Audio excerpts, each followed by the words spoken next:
अस्सलाम वालेकुम। आज हम बनाने जा रहे हैं मूंग दाल राइस मिक्स रेसिपी। तो यहाँ पे सबसे पहले मैंने ले ली थी केक और उसमें डाल दिया था मैंने 6 से 7 खाने के चम्मच ऑयल, घी, मक्खन जो भी आप इस्तेमाल करना चाहें। और इसके साथ ही मैंने कर लिया था प्याज को गोल्डन ब्राउन करने के बाद इसमें मिला दूँगी मैं थोड़ा सा पानी, ताकि बहुत ही अच्छे तरीके से इसमें जायका आ जाए और बहुत ही प्यारा सा कलर आ जाए। तो यहाँ पे अच्छे से मैंने हिलाने के बाद इसमें मिला दूँगी मैं खड़े मसाले, जिन्हें हम गरम मसाला बोलते हैं। तो यहाँ पे मैंने मिला दिए थे।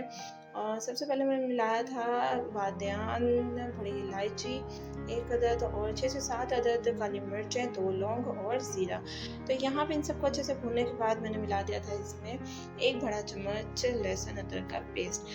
तो यहाँ पे लहसुन अदरक को मैंने अच्छे से भून लिया था और इसके बाद मैंने इसमें मिला दिया था थोड़ा सा पानी, ताकि हमारा लहसुन अदरक थोड़ा सा नरम हो जाए और ये देगची को चिपके नहीं। तो यहाँ पे बहुत ही अच्छे से मैं इसको भून लूँगी जब तक कि पानी खुश्क होता है, और थोड़ा सा इसमें मैं मिला दूँगी।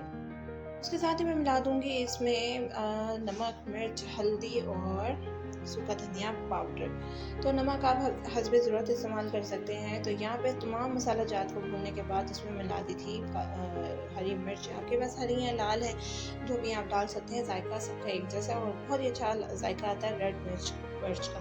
तो यहाँ पे मसाला अच्छे से भूनने के बाद इसमें मैंने कड़ी पत्ता मिला दिया था। इससे भी जायका बहुत ही शानदार सा आता है, खुशबू बहुत अच्छी आती है। इन सबको भूनने के बाद मैंने इसमें मिला दिया था पानी और इसको मैं रख दूँगी हल्की आंच पे, ताकि ये अच्छे से पक जाए और अच्छे से गल जाए। और बहुत ही मज़ेदार रेसिपी, आपको भी पसंद आए तो कमेंट सेक्शन में ज़रूर कमेंट अपना शेयर कीजिएगा और हमारे चैनल को सब्सक्राइब कीजिए, शेयर कीजिए और लाइक कीजिए।